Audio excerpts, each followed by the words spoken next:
Hey guys, Professor Ayvaunn Penn here. I hope your week is going well. Let's see, it's Wednesday, it's hump day. I hope you're making it successfully over the hump. It's been a minute since we talked last. Last we spoke, we were talking about Beyonce's Black is King, but on to more pressing matters.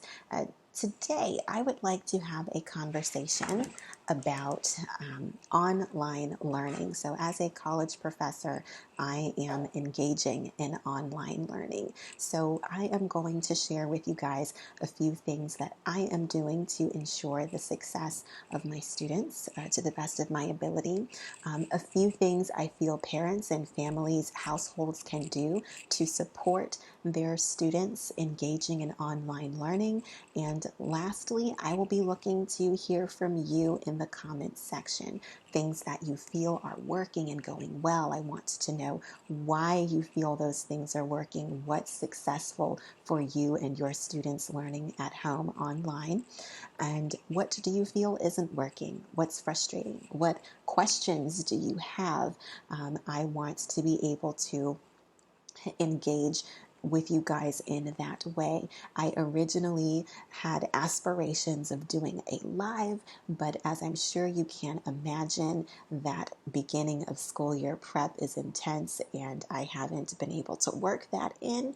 But nonetheless, I am here now, so let us begin. First, things I am doing to ensure the success of my students. For me, I know a lot of students, college students, that's the perspective I'm going to speak from, but I'm sure this applies to online students of most ages. A lot of people, families are very nervous about this process. Will it still be as good? Will my child be left confused? Will it be as engaging? So for me, one of the first things that I set out to do was be super organized. There's nothing worse, technology already comes with sometimes doing a thing on its own, but if anything else, being organized is very key. I have provided my students with very clear syllabi that lay out, this is what we are learning over the course of the semester. This is how you log into our digital classroom. I am posting this in a place where you can always access it and know how to get into class. When it comes to the organization as well, these are the assignments you are going to have. This is how many points each assignment is worth. This is how all of this weighs together. This is how I am looking for you to participate. This is what successful participation in this class looks like. Attendance is key. All of those policies, details, I lay them out very clearly and allow students to ask questions about these things and to get clarity on the front end so that there is as little confusion, preferably, hopefully, no confusion as possible. Let's see what else I have here. I've got my notes to the side. Yes, I ensure, again, students know what materials they're going to need. So what books will we be reading? What do you need to have? What technology will best facilitate our learning process?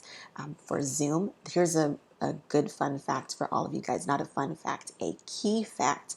If your school is using the Zoom platform for classes, whereas it is possible to log into class from a phone or a tablet, the company themselves, Zoom, actually says that's really not the most ideal way to have a positive digital experience. The best way, the strongest way is to log in from a desktop or a laptop computer.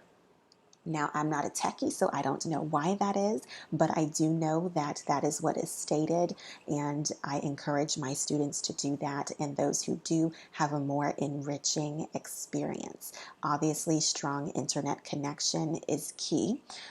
I know this can be challenging in this time. Not everyone has a strong internet connection.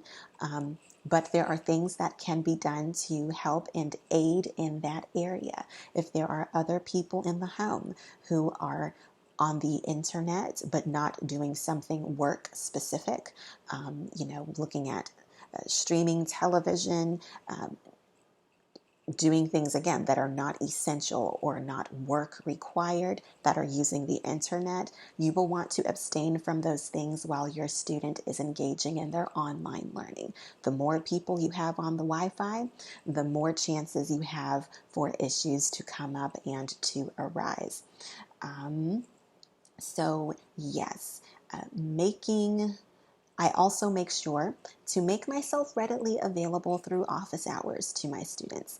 There are questions that arise later. So I know one fear is, will this be engaging? Will my student feel disconnected from their instructor? I take every measure to make sure students know that they can reach me. Now, does that mean I'm always at the tips of their fingers? No, but they are able to, I hang around after class to answer questions, and my students have the ability to set digital office hours with me so that we can discuss whatever they need to discuss pertaining to class.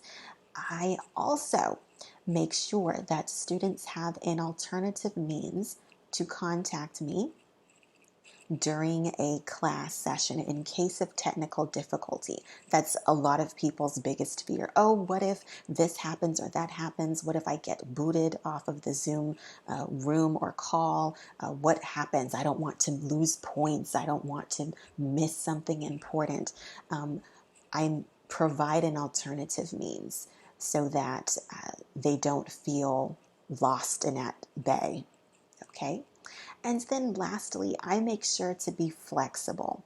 Things happen. I have some students that are in Africa. I have some in Asia.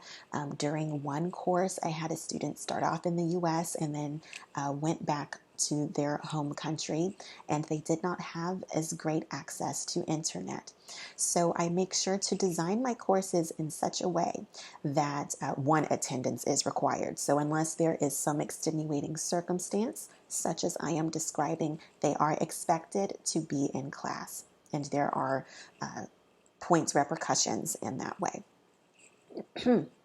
However, in these extenuating circumstances, myself and the institution I am aligned with, we work very hard to support students in whatever their situation may be. We don't want geographical location to keep them from having a positive learning experience. So my class is designed in a way that in these circumstances, students are still able to have a fair shot at a good learning experience. Even if they are not able to tune in live, materials are made available through the digital class platform where they can still study on their own.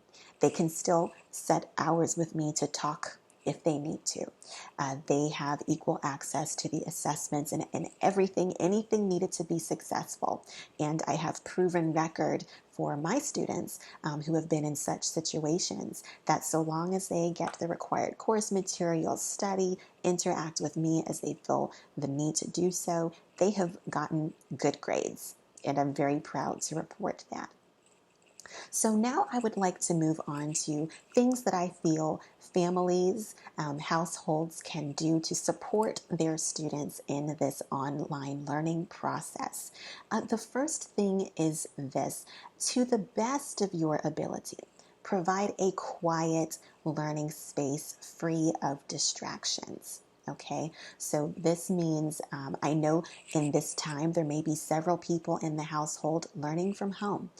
Some homes don't have multiple rooms, but for those of you who are blessed to have multiple rooms in your home, that should be... For those of you who have multiple homes in your room, definitely utilize that. If your student, the times your student or students have online class, make sure conversations stay out of that room or that space. Make sure you take phone calls in a different room. Make sure you don't have on the TV in the room where your student is. Don't decide, if possible, don't decide to up and cook a meal in the background while your student is trying to engage in online learning. We want students to feel comfortable, to unmute themselves, to be able to answer questions and not feel some kind of way about background noise taking place in the back.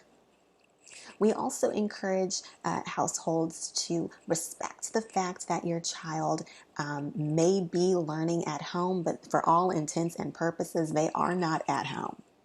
They're at school. So don't call on them to go do random things, random chores, whatever, during a class time. If you can avoid it, please do, because obviously anyone learns best when they have the maximum ability to focus and to concentrate. It's only fair to the student. Let's see, what else do I have here? I think I hit all of those things for home support. Again, I reiterate, if possible, don't have people not conducting business hanging out on the home internet or Wi-Fi, because that can potentially cause technical difficulties.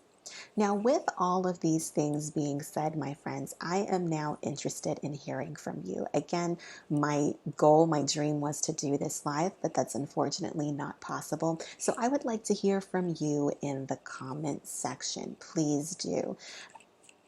As in, what do you feel is working for the online learning that your students or students are engaging in? And why do you feel it's working? What are things that your kids' instructors are doing that's making an enriching learning experience? Okay. Next, what are things that you feel aren't working? What's detracting? What is frustrating, and why is that? What possible solutions do you feel exist for these problems? And lastly, do you just have general questions about online learning, about the decision of school post-secondary education in these times? I want to hear from you guys about these things and be able to come back and address it. Folks, that's all I have for you today. I hope that you enjoy the rest of your day and your week. Stay well, stay safe. Again, Professor Penn here. You can follow me at The Penn Speaks at ThePennspeaks. You can also check out my website, thepenspeaks.com. There you can learn about tutoring resources that I offer as a writer. Private workshops when they come up. You can also subscribe for the free writing workshops that I do from time to time because I do have a crazy schedule. I do it on a notification basis. So if you join the mailing list, you will receive information about things that I'm doing educationally for your edification and also for the free workshops that I'll be doing. So that link is down in the description. Feel free to click on that and get on the list. Folks, until next time, have a great day. Bye-bye.